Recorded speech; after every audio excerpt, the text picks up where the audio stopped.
One of the key things we saw in that research was that for the people who managed after that year to still be on good terms with their friends with benefit, they had the communication in the beginning. They set the ground rules, got on the same page about what their expectations were. What is this and what isn't this? You're listening to Sex with Emily. I'm Dr. Emily, and I'm here to help you prioritize your pleasure and liberate the conversation around sex. Are you suddenly feeling a little kinkier? Well, according to my guest, social psychologist and Kinsey Institute researcher, Dr. Justin Lehmiller, a lot of us are ready to experiment right now.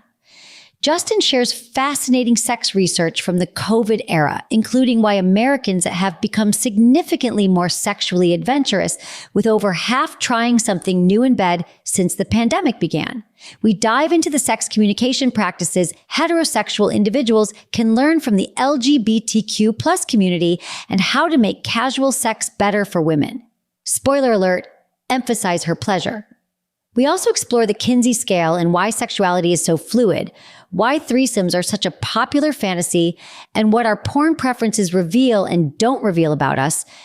Plus, we discuss sex education as it's practiced in the Netherlands and get incredibly useful tools for talking to your kids about sex. Dr. Justin Lehmiller is a social psychologist and research fellow at the Kinsey Institute. He runs a sex and psychology blog and podcast and is author of Tell Me What You Want: The Science of Sexual Desire and How It Can Help You Improve Your Sex Life. He's an award-winning educator, prolific researcher, and leading voice in sexuality research and education. My intention is to give you some of the latest sex studies so you realize you're not alone in wanting to expand your sexual horizons and show you that better communication really is the key to everything. All right, everybody, enjoy this episode with Dr. Justin Lehmiller. Hi, Justin. So good to have you back on the show, and you've been busy. It's great to be here. Thanks for having me. I mean, it's been an interesting time to be a sex researcher, and I've been busier than ever and conducting the most research and actually, I think, published the most of my entire career. Really? In the beginning, my career totally changed because I had all of these speaking gigs lined up, and I was going to be traveling the world. I think I was going to be in 7 different countries last summer. And so all of a sudden I found myself with a lot of time on my hands.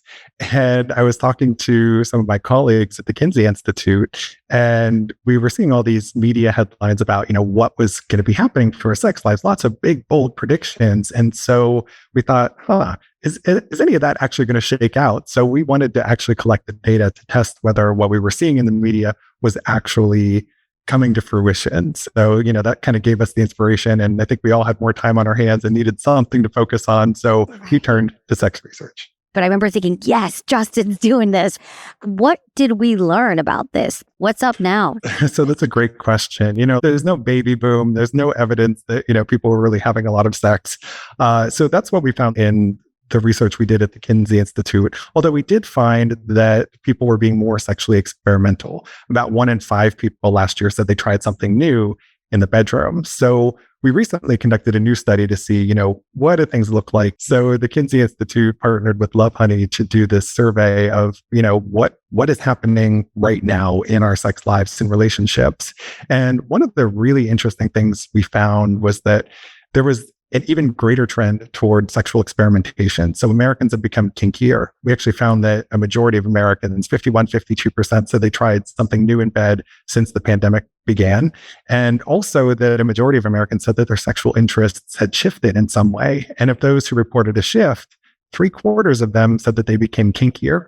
So we're kind of thinking of this as the hot kink summer, when people are kind of exploring their wild side. That's exciting. What are they trying? What are they doing that's kinky?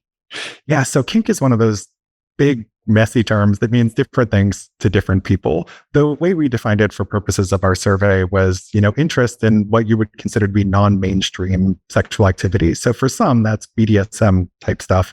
For others, it might be having a threesome or group sex. For others, it might be trying a sex toy for the first time, or having sex in new positions and locations. There was all different kinds of stuff that people said they were trying. But interestingly, as someone who is a big sexual fantasy researcher, I saw that a lot of people said that one of the most common new things they did was to share and act on their sexual fantasies. So people got more in touch with their fantasies during this period. And also, one of the really cool things about the recent study we did was that we saw that it was around 40% or so of Americans who said that they got better at communicating about sex. They felt more comfortable talking about sex with their partners. And so, for all this talk of doom and gloom, there are some positive sides of it, that we've become better sexual communicators in some way. We've started exploring other sides of our sexual selves that maybe we otherwise wouldn't have, because we didn't really have the opportunity. Yeah, I guess it was about having time. Time was definitely a big part of it. Another part was that, people were really stressed and anxious. And so that actually creates, for a lot of people, this barrier to getting in the mood for sex and to feeling sexual desire.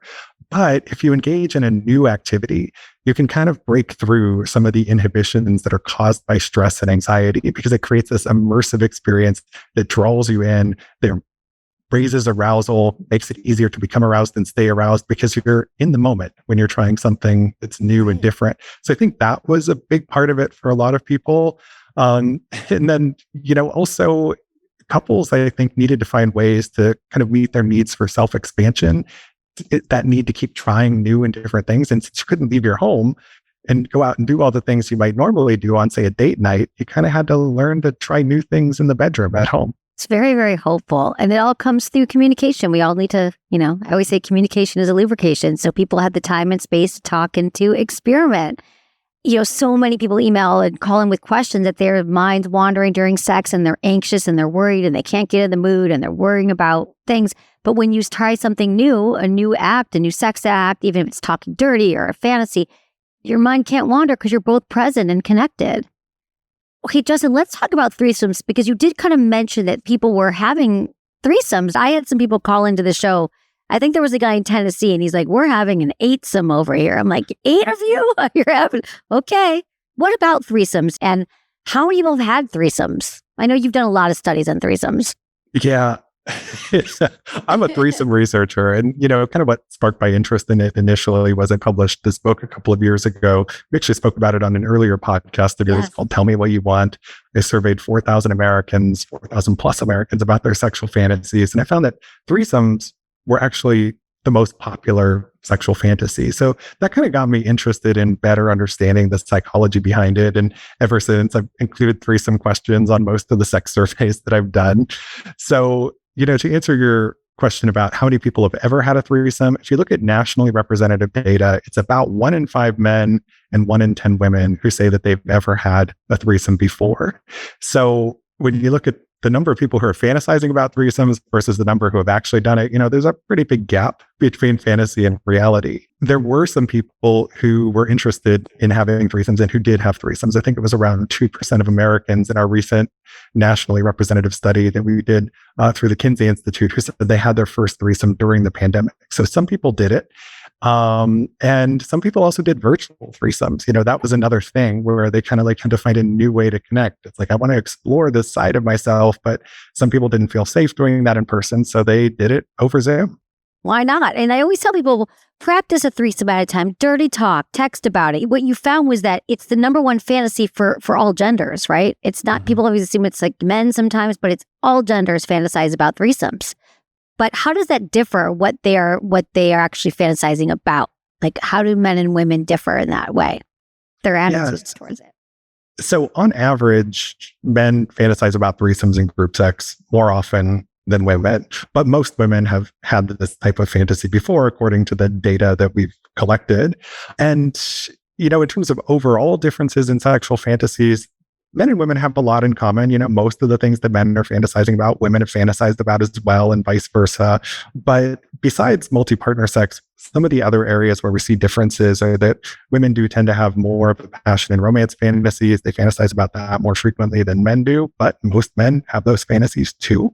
And we actually saw an increase in passion and romance fantasies. Like, that was the one type of fantasy where we really saw an increase over the last year and a half or so. And I think that it really speaks to the fact that so many people felt lonely and disconnected from people around them. And so they were trying to, turn inward and use their fantasies as sort of a way of coping. And so I think that kind of explains the rise of the passion and romance type fantasies. But that makes sense. How do you define a passion and romance fantasy? Yeah, that's one of those things that can take different forms for different people. But the real core of the passion and romance fantasies is that it's about emotional connection. It's about being present and being connected to another person.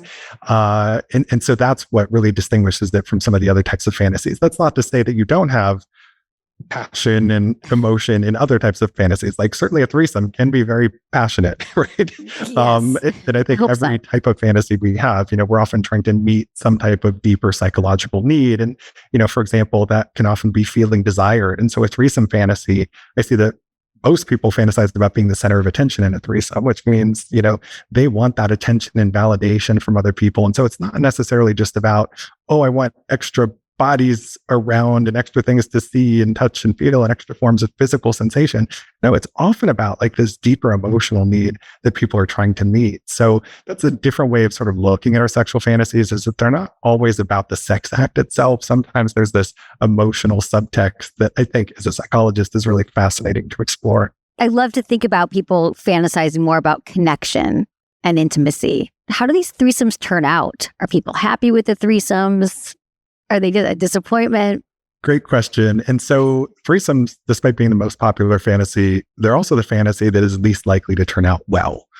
And I think that's because a lot of people don't really have a script for how it should go. So they get into the situation and they're not sure who's supposed to do what with whom and when, right?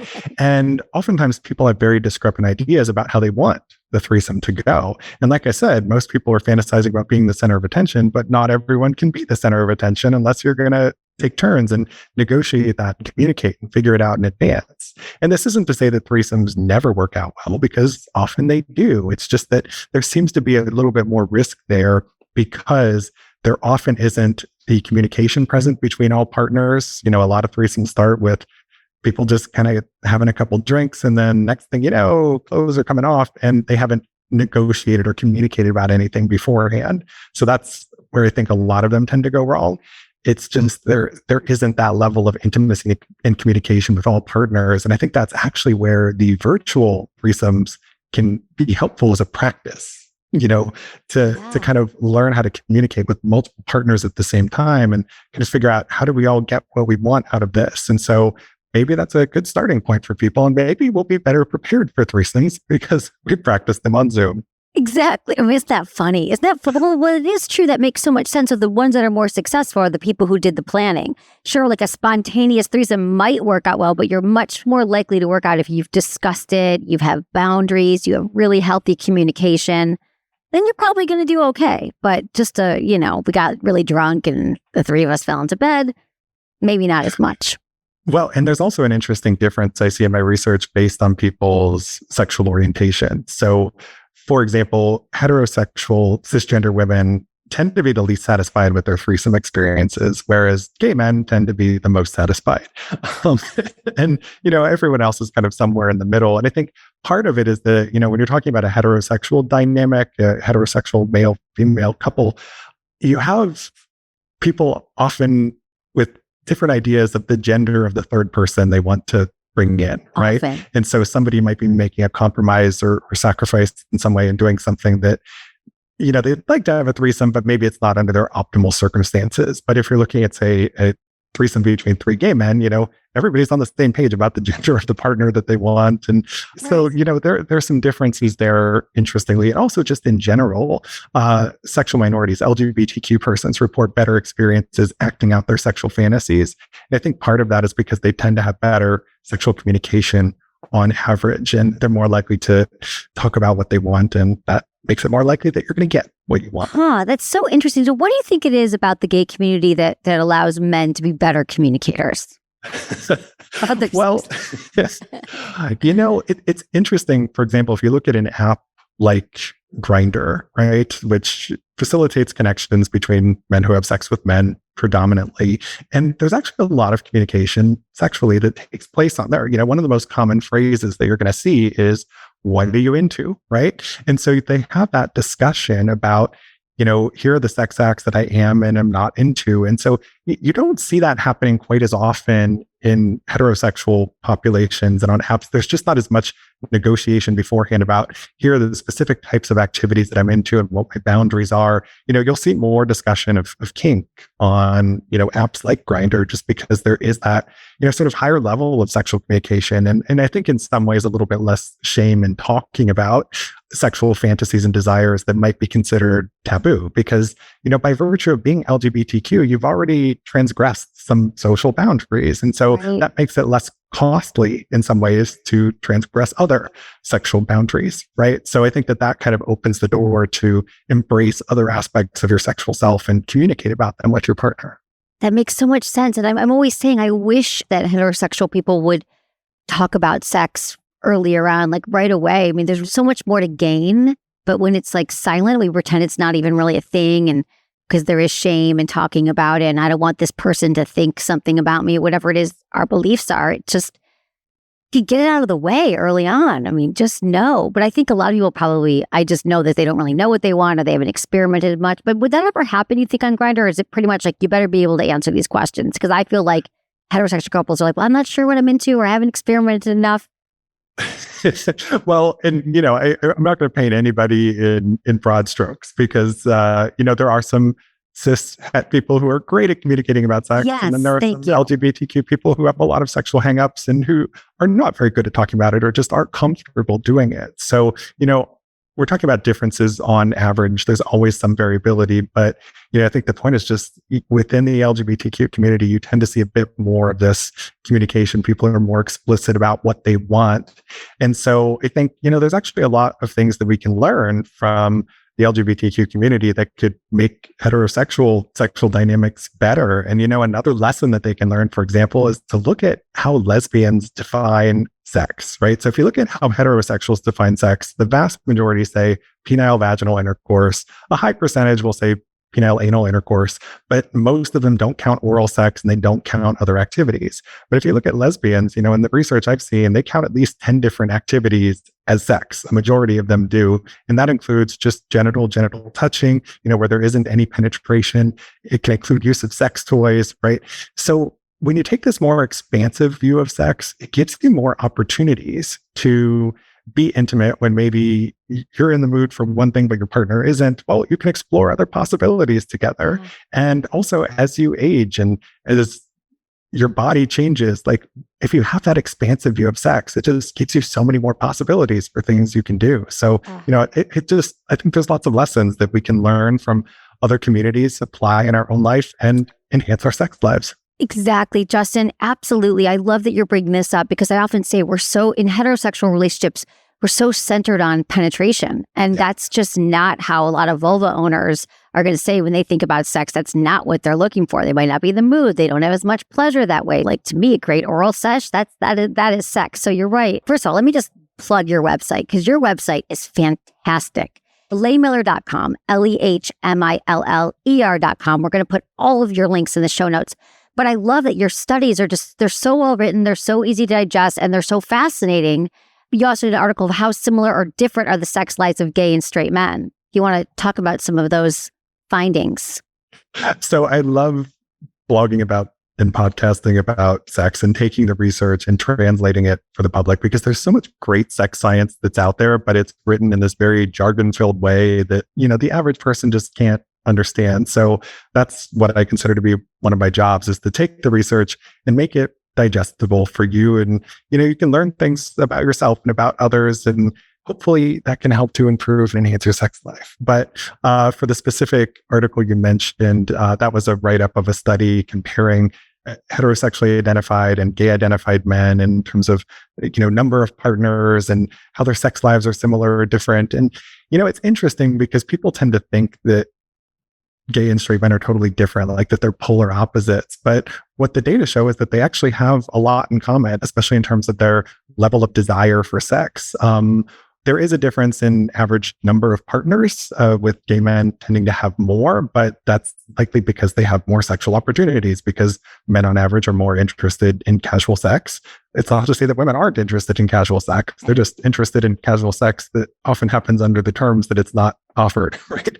So, for example, if you look at some of the research where if women know that they're going to be with a highly skilled partner who's going to bring them a lot of pleasure that they really want to be with, their interest in casual sex is the same as men. Right. So when you add pleasure to the equation, women are into it. But that it's not always there, right? And I know you've talked about this before a lot on your podcast and in your other work about women's pleasure just often isn't prioritized to the same degree as men's is. And that leads a lot of women to have unsatisfying casual sex experiences. So if we want to make casual sex better for women, we have to prioritize women's pleasure. Cannot say it enough. So thank you and a lot of women email in and they're like, I really want to be able to have casual sex, but I don't, or I have weird, I don't feel great about it. Like, well, then don't do it. There should be no pressure. And at the end of the day, and Justin's here to back me up, it's not as satisfying for women. Research even shows that. Having a highly skilled partner, God, can we vet for that? How do we find those people? Another study I'm thinking about comparing gay and straight men looks at the kinds of porn that they watch and consume.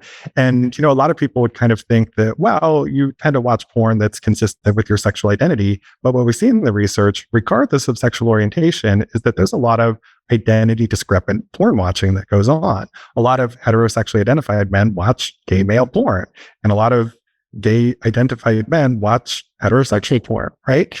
And I think that speaks to the fact that there's a lot of sexual fluidity across genders, across sexual orientations. And so we don't fit as neatly into these little boxes that people think that we do in terms of our sexual attractions and behaviors. And it's something that a lot of people just don't talk about. But that's one of the interesting things as a researcher, is that I ask people the questions that they're not typically asked by others. And we learn a lot about their sexuality. And it's far more diverse and variable than people give it credit for, and often doesn't match up with the stereotypes that people hold. Yes, exactly. I always mention the Kinsey scale, right? Yep. How it's a spectrum, and a lot of our listeners haven't really heard about it. Like, how many of us are fully heterosexual versus somewhere in the middle? So can you kind of talk about it for a minute? Because we do get a lot of questions from listeners, and if you're, maybe you've sent this question, if you're listening, women are like, I'm concerned, I'm watching lesbian porn, but I'm not a lesbian, or a lot of straight men say, I'm watching gay porn. What does it mean? So we get that all the time. And I'm always like, well, it's a spectrum, but maybe you could talk about it from actually being a Kinsey fellow.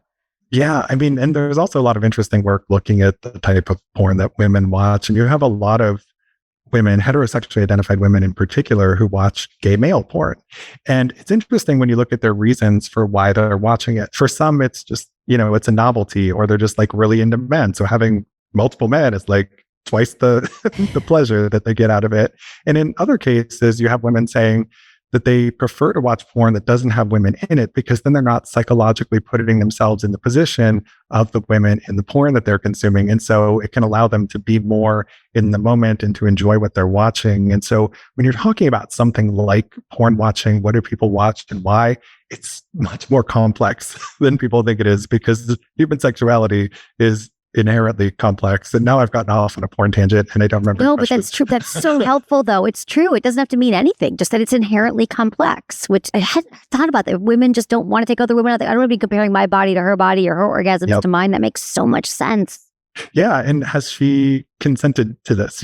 That's a whole other issue, because you don't often see that consent negotiation piece in porn. And I think it's so interesting when you see pornography where you have like an exit interview with the performers after this. Right. They talk about what that experience was like for them. And it's so fascinating. And I think when you have that present, I think it can provide a lot of reassurance to the viewer that, hey, everyone here was into it and on board, and here's what they took out of it and how they felt about it. And so having that sort of behind the scenes look, like lifting the veil behind pornography, is just a fascinating experience that I don't think most people have had, because what happens on set is very different from, the shortened version that you see on your screen. There's so much happening behind the scenes.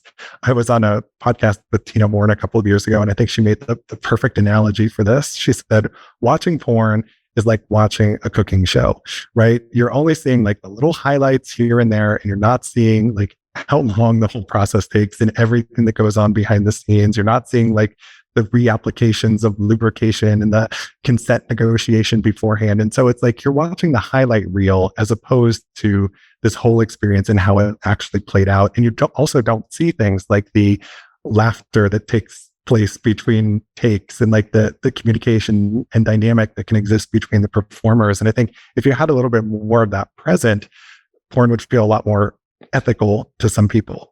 Yeah, that's such a good analogy. I'm thinking about the cooking shows. Like somebody had to cut up those green beans. They're not out here like sliced and diced in the bowl.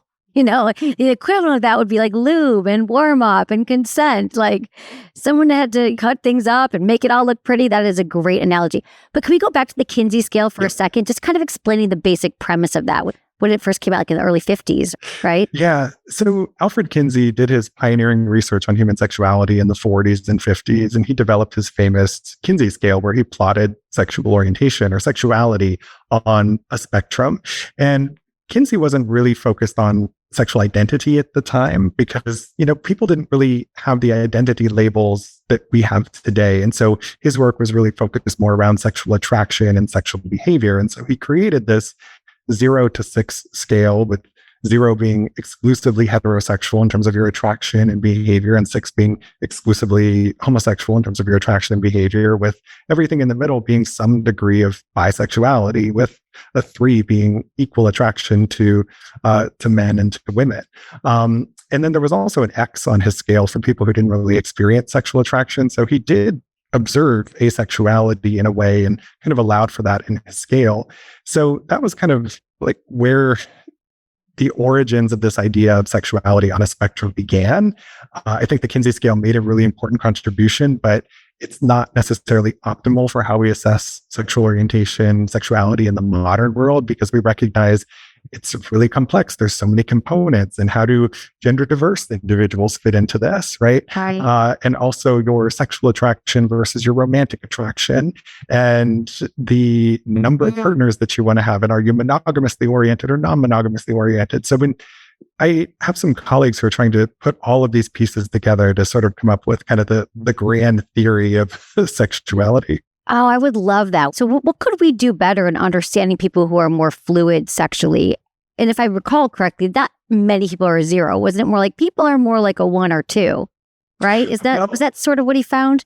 It also varied across men and across women in terms of kind of what the numbers were. I believe that Kinsey found that about 10% of the men he surveyed were a 5 or a 6. So they were at the, more exclusively gay end of the spectrum, if you will. And so that's where this idea of, 10% of the population being gay came from, is that Kinsey found that, 10% of the men were a 5 or 6. Now, the issue with drawing broad conclusions, sweeping conclusions from that was that Kinsey didn't have a representative sample, right? He was studying sex at a time where it was really taboo. And so it was just whoever he could get to talk to him. And so he did oversample from the gay community. He did a lot of his work interviewing men in gay bars. And so you can't necessarily look at, his findings and say, these are direct population estimates. And actually, it wasn't until the 1990s that we actually had our first nationally representative survey of human sexuality in the United States, right? Really? When you think about it from that standpoint, our knowledge of human sexuality is still really young. It's still in its infancy in a lot of ways because there's so many barriers to studying it. God, that's amazing. Then maybe it was the women were a little bit more 1 or 2, right? Yeah. So in the modern research, we see that there is more variability in, sort of where women fall on these scales compared to men, whereas men tend to cluster more at the far ends of the spectrum. You have more women, kind of in the middle. And we see this across a wide range of studies, but there's also, some age-related differences in this as well. So if you look at the oldest Americans today, we have a very small percentage who identify as LGBTQ. It's about 1 to 2%. But if you look at the youngest Americans today, the 18 to 24-year-olds, according to recent national polls, about 16% of them identify as LGBTQ, which is a huge number. I saw right? that. That just came out this week, right? I think it was a 40% increase, it said, in people who had identified as LGBTQ. I thought that was amazing.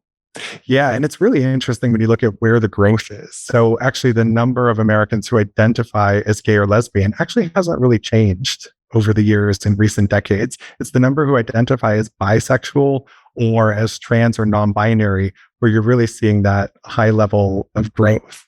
And I think, for the bisexual identification piece, bisexuality has long been really stigmatized. And despite the fact that Americans are much more accepting of gays and lesbians today, they're not necessarily that much more accepting of bisexuals, right? And I've written about this on the blog where attitudes toward gays and lesbians have moved on average positive over time, whereas attitudes toward bisexuals have only become neutral, right? People still have a lot of hangups about bisexuality. What do you think that's about, all the hangups? I get a lot of questions about that too.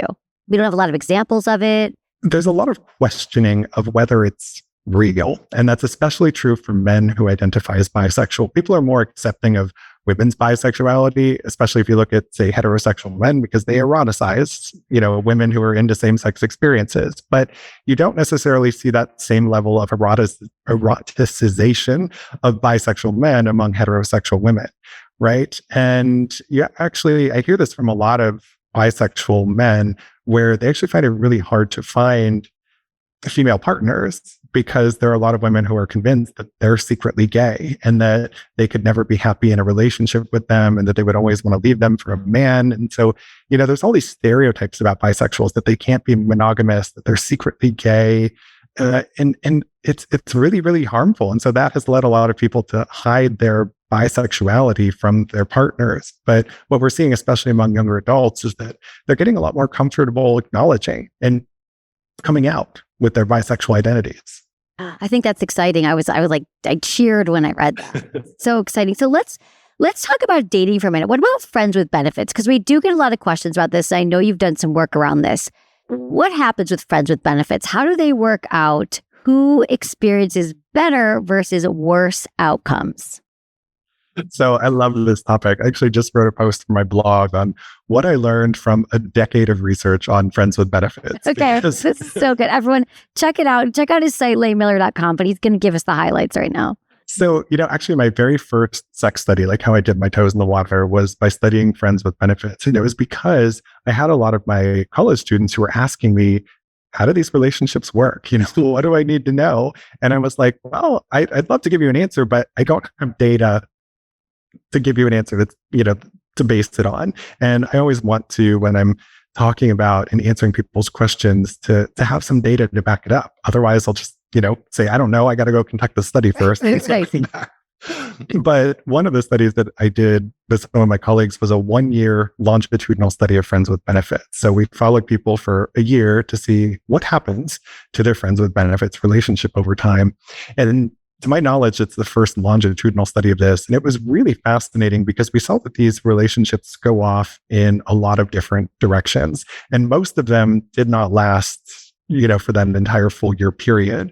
You had some who went on to become romantic partners, some who were still friends with benefits, some who went back to being just friends, and then some who became frenemies, right? So they kind of lost their entire connection. And it was really split across the board in terms of those outcomes. So there wasn't really just one trajectory that these relationships took. They went off a lot of different ways. But one of the key things we saw in that research was that for the people who managed after that year to still be on good terms with their friends with benefit, they had the communication in the beginning. They set the ground rules. They got on the same page about what their expectations were. What is this and what isn't this, right? And that's where a lot of friends with benefits go wrong, is that people come in with different expectations. One person sees this as a chance to be with this person and maybe turn it into a romantic relationship. The other person is really just looking for no string sex. And so that's where things tend to go wrong. That's so true. We got to get, so if you want to have a better threesome and a better friends with benefits situation, communicate, everyone. Or really, let's just be honest. Every sexual situation will benefit from some healthy communication. And how common are these friends with benefits relationships? They are common, and they're actually becoming increasingly common. So if you look at nationally representative surveys over time, when people are asked, have you ever had sex with a friend before? You've seen this increase in recent years. So friends with benefits are on the rise. They're becoming more common. And I want to say, to the best of my recollection, because this wasn't one of my studies and it's been a little while since I wrote about it, but it was between 40 and 50% of Americans today who said that they had had sex with a friend before, right? Which says this is not at all an uncommon experience. And that's another one of those things that increased to some degree during the pandemic, right? Because a lot of people lived with a friend or a roommate and they couldn't go out and date and hook up and do these other things. And so there were a lot of friends and roommates who hooked up. Yeah, exactly. Right? What else are you going to do? Yeah. And I do feel like I'm hearing more about them, but often with that confusing, like, what's your intentions? Is that really what you want? So that's really important to talk about it. Because in the end, you do see some cases where it works out. But people always are thinking about that. Like, I'm going to be the one that where it does work out, they are going to fall in love with me. An article you did yesterday was about another study. It just came out. Yeah, I was so excited about this. 4 ways men say couples vibrators improved their sex lives. And I was like, is this a gift that just came up the day before he's on the show?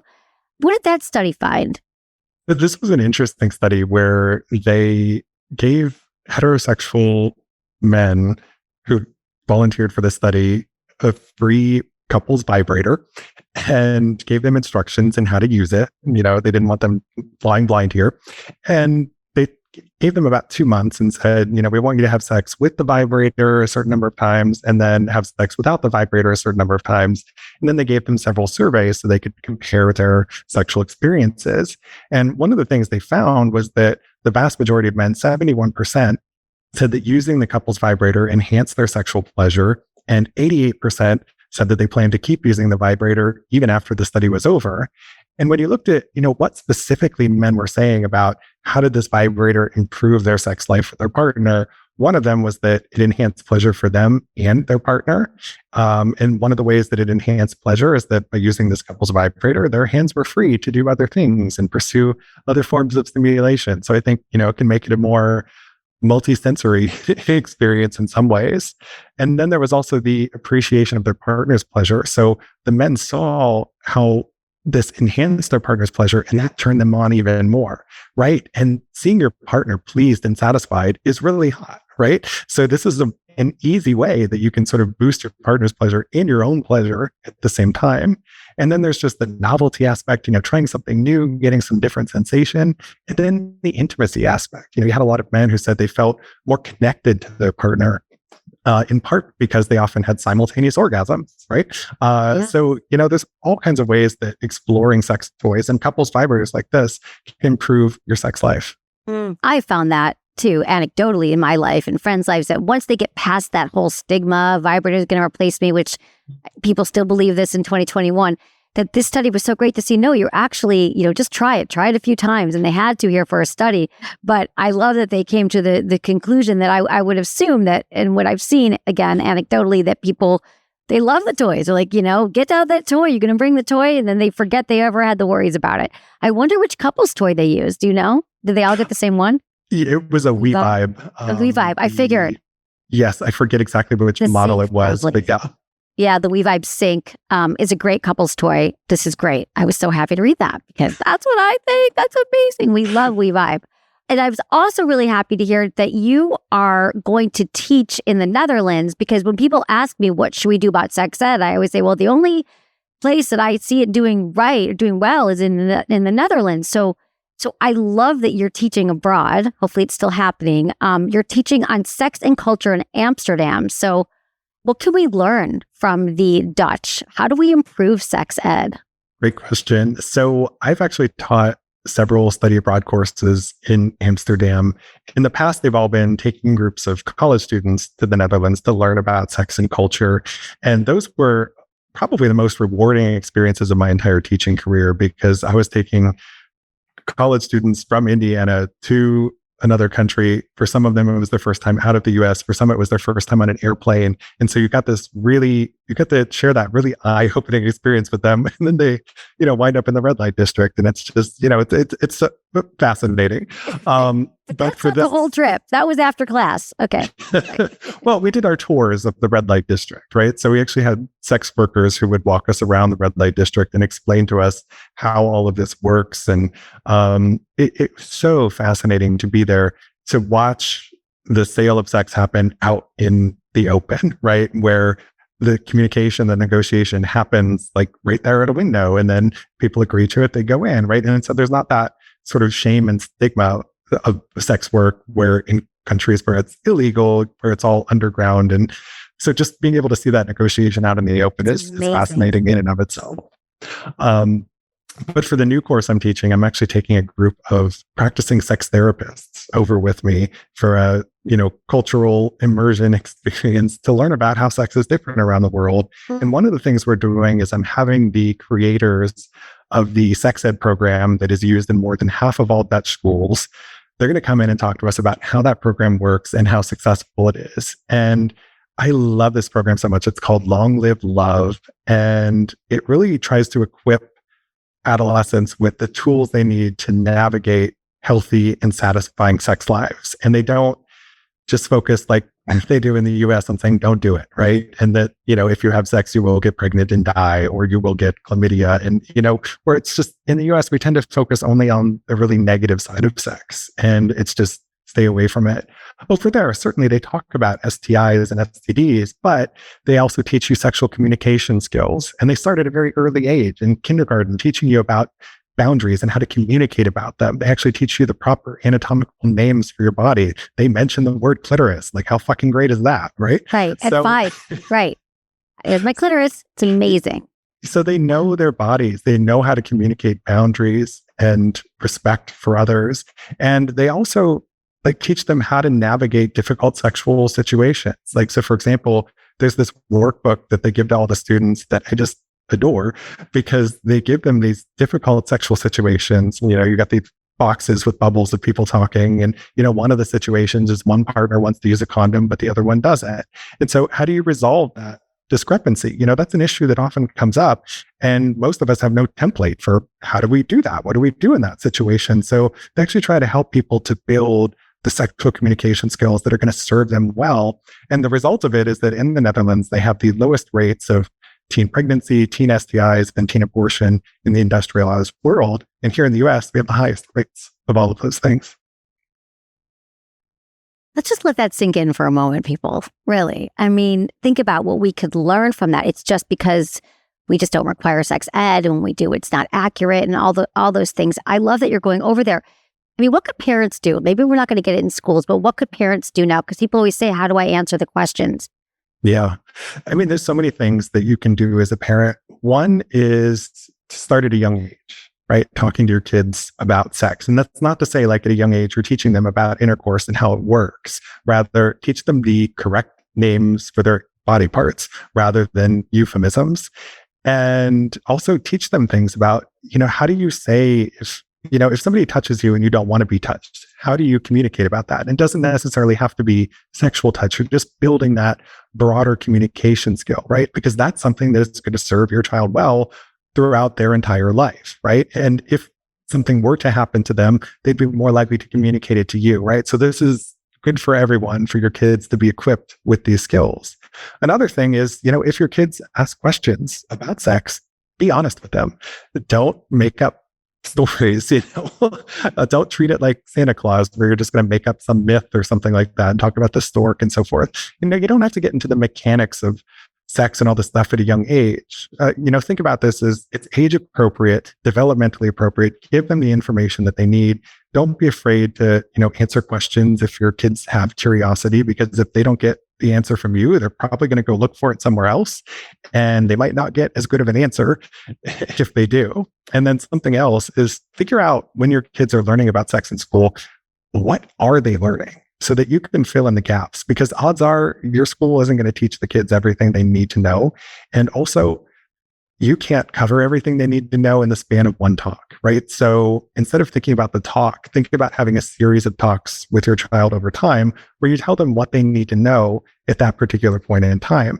And that means, at some point it's going to be talking about sex and how it works, talking about your body, talking about safe sex and protection, talking about how relationships work, right? We need relationship education too. So think about how you're going to cover these things, and you don't have to do it all at once. And the earlier you start kind of normalizing this, the less awkward it's going to be. Where people run into problems is they just wait and wait and wait, and then it's too late. Their kids are already having sex, and they've missed out on that opportunity to increase the odds that they had a safe, pleasurable, positive experience. Exactly. It's so true. We're going to miss out. I think people assume like, oh, they're teaching sex. No, they're not teaching penetration when the kids are 5. You know, it's age appropriate. What about masturbation? Because I have a lot of people and listeners, kids who are starting to masturbate. And that's something that I'm like, well, talk to them about it. And they're just like, ugh. Because here we have parents who weren't educated either, and they still have shame around it. So how do we stop? Or what do they do in the Netherlands? How do they talk to their kids about masturbation? How can we help people here? I mean, masturbation, we have to recognize it's a normal, healthy part of sexual expression. There's nothing wrong with it. And actually, masturbation is good for us. You know, masturbation is a form of self-care. Masturbation has a lot of benefits. And so, you know, there are obviously certain lessons that, you know, you would want to teach your kids about. You know, that's something you do in private. You know, a lot of kids will touch themselves and they kind of have to learn, like, no, that's not something you do at the dinner table and so forth. So, you know, you got to teach them the appropriate boundaries, but don't shame them and tell them to not do it. You know, it's really the shame piece that is so damaging around both sex and masturbation. And when you start saying that's dirty, that is shameful, that's disgusting, you should never do that, that's where you're starting to set your kid down the path of having a lot of conflicts around sex, and can make it harder for them to communicate about sex with their partners and to get what they want and to build healthy, satisfying relationships. So I think, you know, sort of the biggest lesson we can learn is to avoid the shaming piece of it and to have the open communication, you know, if your child has questions about it. And, you know, different parents are going to have different levels of comfort with this. I totally get that. And that's okay. Just try to avoid the shame piece. By shame piece, we mean your kid's touching yourself and you say, no, that's wrong. That's dirty. If they're like 2 years old and their hands on their pants, like that's when it starts. And then we call it their private parts oftentimes too, which, you know, sort of adds this other level to it. Like it's like something that never should be shown to anyone, you know, let alone a partner and so forth. So exactly. It's just thinking about what's the language that you're using? What are the lessons that you want to convey to them? And if it's one that, you know, sex and masturbation are unhealthy, shameful, bad things, you know, that can actually be very psychologically damaging to people and can be really hard to get over. I recently had Kristen Mark on my podcast, who has done some work on, you know, sort of the early lessons that people have gotten about sex and how they carry them with them for a lifetime. And it can be really psychologically devastating. So I think it's important to reframe the messages that we're providing to our kids around sex and masturbation. Yeah. They really do. They really do carry me. Just people think, oh, well, I was when I was younger. But yeah, if you were, you know, practicing a certain religion until you were 18 and you heard every day, like, don't have sex or it's wrong or it's make you blind or whatever, it doesn't mean that you just all of a sudden start having sex and you don't still have that wiring, that conditioning. It's traumatic. You know, it's another way to think about it is that, you know, especially if you tell your kids that all of these bad, terrible things are going to happen to them if they masturbate or if they have sex, you know, that creates a lot of anxiety around this that can be hard to move past. Exactly, Justin. This is so good, the work you're doing. Is there anything that you recommend to parents right now? Like, is there a great book for talking to your kids about sex? Is there something that you recommend? I mean, there are lots of great books around this, and it kind of depends on, like, you know, where your child is in their, you know, developmental process. You know, for example, if you have a teenager, there's this great book called SEX. It's sort of the comprehensive guide to everything you need to know to get you through your teens and 20s. You know, that could be a great gift to give your kid, especially if you're not super knowledgeable about sex yourself or you're really uncomfortable with it. At least you can give them this tool that can equip them with the knowledge so that they're not instead turning to porn or to their peers who may know even less than they do.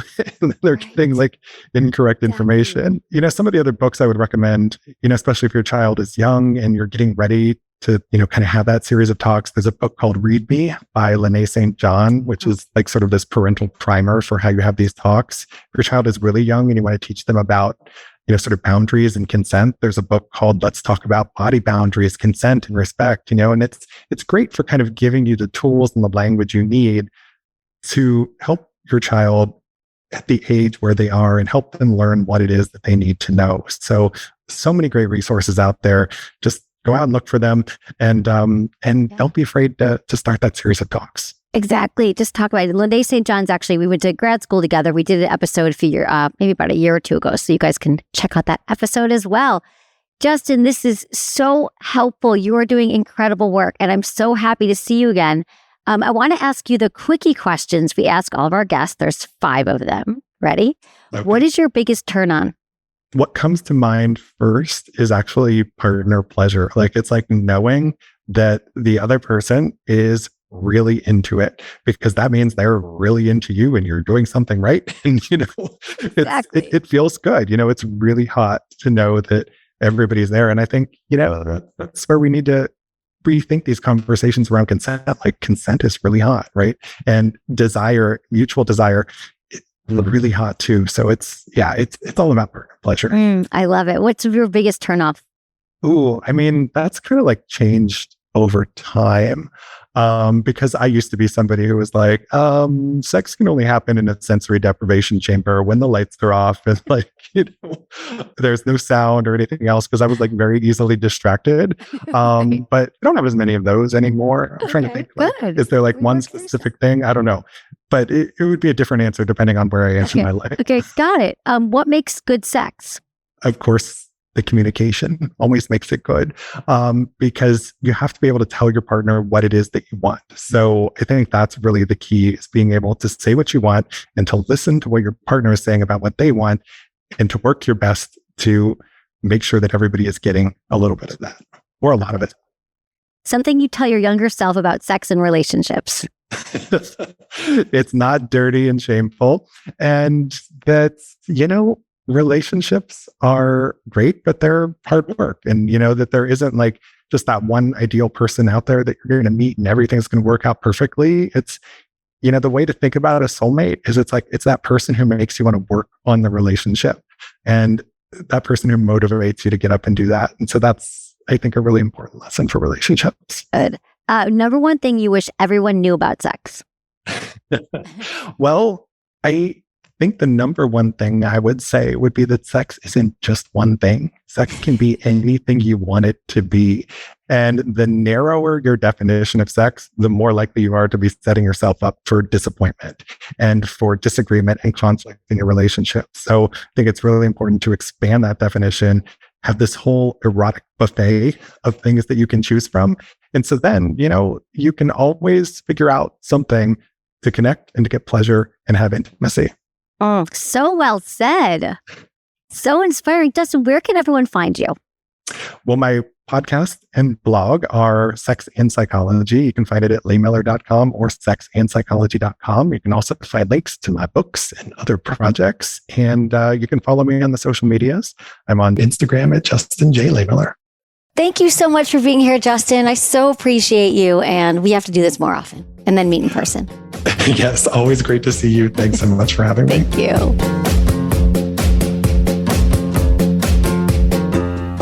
That's it for today's episode. Thanks so much for listening to Sex with Emily. If you love the show, please like, subscribe, and leave it a review wherever you get your podcasts.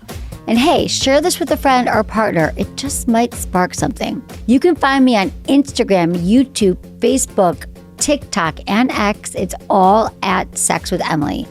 And I've been told I give really good email. So sign up at sexwithemily.com for free guides, articles, and more ways to prioritize your pleasure.